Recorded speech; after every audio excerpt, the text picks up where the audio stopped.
So look, you've lied before.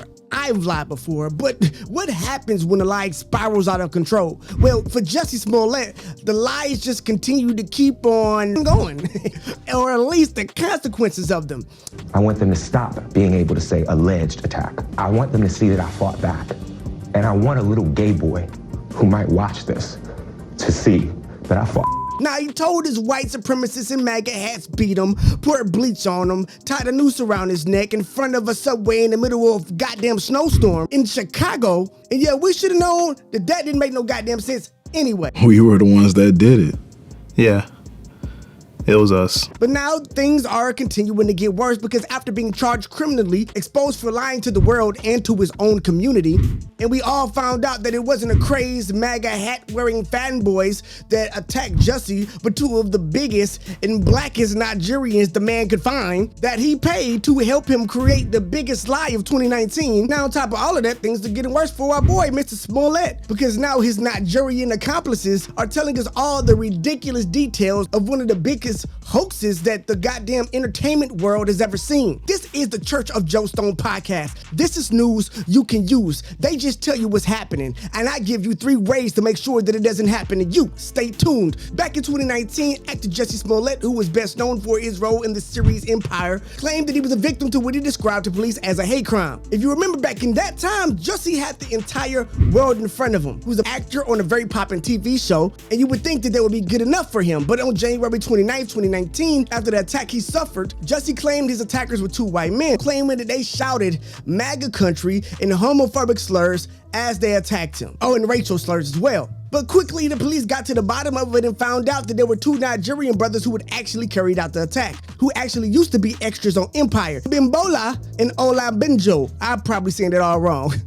Hey, 2 black guys. On the 14th of March 2023, the brothers made headlines when they broke their silence to the media, where they spoke on a documentary now that's streaming on Fox Nation about Jussie's hate crime hoax. Why did they agree to carry out this attack for Jussie in the first place? Jussie was their friend, and they didn't want to betray their friend.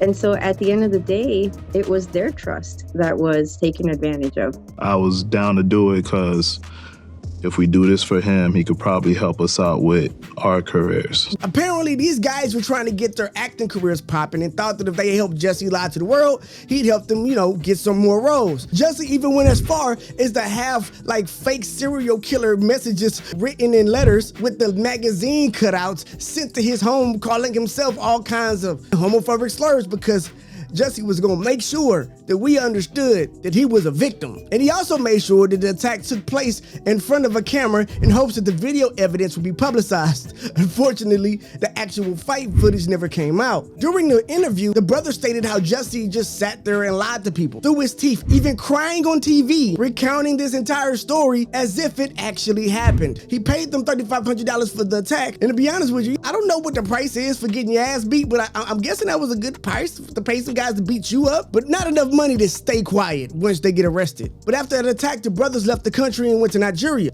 Now later on, Jussie was charged with falsely reporting an offense where the Chicago police superintendent, Eddie Johnson, stated Jussie's motive was due to him wanting to attract publicity and not being satisfied with his salary working as one of the main characters on Empire. Basically, Jussie was trying to get a raise and thought that if he had something horrible happen to him and became like a gay superhero, that people all of a sudden would love him more and that the company would have to pay him more to stay on the show because now his value was higher. He got charged, the charges got dropped, and then he got charged again, and some of those stuck. And in the second trial, I tried to say that, look, I didn't hire these guys. I was sleeping with one of them, to which one of the brothers is vehemently denying. At the end of it all, Jussie was fined $120,000 for the time spent that the police had to use, investigating a fake crime, and had to spend 150 days in county jail. Now, what are the rules? But again, this ain't just about the story. It's about how you can make sure that you never end up in a position like Jussie. If you are gonna lie, do it right. They didn't bring their phones so they couldn't be tracked. Jussie wrote himself threatening letter like a serial killer movie with the words cut out. The man even hired actual actors, but didn't stop to think about how stupid the actual premise of this whole attack was. Like there's 2 white guys in Chicago walking around with bleach and a noose just to attack this guy who at the time was only like a B-list celebrity, and attack him not only for being black and gay, like there's any white men that support MAGA that watch Empire enough to even know to attack him. And they were just walking around in the middle of a snowstorm at 2 a.m. looking for black guys to attack. What the hell? It was a horrible idea. So number one, if you gonna lie, do it right. He wrote it like it was a movie script. The problem is that those types of plot lines only work in movies. Now, number two, don't double down. Even to this day, Jussie is still acting like he is the victim. He is still trying to make it seem like, in some type of delusional way, like it was the government, like it's racism, like it's politicians coming after him. Not the fact that he literally lied to everyone that ever supported him. His community, whether it be the LGBT community or the black community, was ready to take up arms, and especially in a time where racism was in a heightened state because of police brutality and MAGA protests. At a time where black people were fighting to have our voices heard when it comes to police brutality, and fighting to believe when we talk about how we are treated by law enforcement, where we have to deal with it every day just being black in America. During this time, using his celebrity to be a pillar of his community or support the people who are just like him, who don't have the money and fame that he does. Instead, he used that money and fame to take advantage of the very people that wanted to have his back, the very people who defended him, even when they were calling him a liar in the beginning. Those are the people he hurt. Those are the people he took advantage of. Not the MAGA guys, not Trump supporters, not white people, not straight people, the people who supported him the most, the ones that were in the comment sections, the ones that wanted him to seek justice or to receive it. Those are the people that he took advantage of. If you get caught, let it go. Don't continue after you've been arrested, after you've been charged the second time, after all the information has come out. Don't stick to the story, because at least if you admit that you're wrong and ask for forgiveness, there will be some people who say, you know what?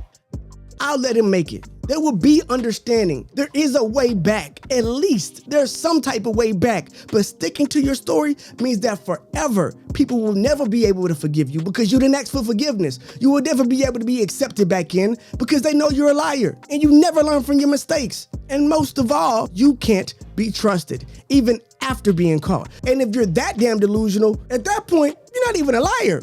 You're just kind of crazy. Last but not least, rule number 3, never, and I mean never, in your damn life, go around calling yourself the gay Tupac.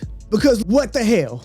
Tupac didn't get beat up by white supremacists. He got shot a couple times, but he also wasn't known for like winning fights. Oh, you're talking about the fact that Tupac, or his image, was him acting. Tupac was a nice guy that went to a good school that put on an image when he got into the game in order to win. It was a gangster facade that he wore for years in order to sell records, sell albums, and eventually he probably did become a part of his personality. So in that case, Jussie, maybe you are the gay Tupac.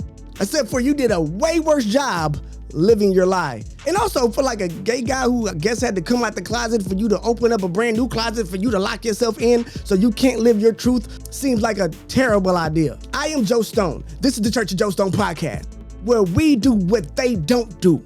We give you news you can use. Bow. I'll see you in the next one.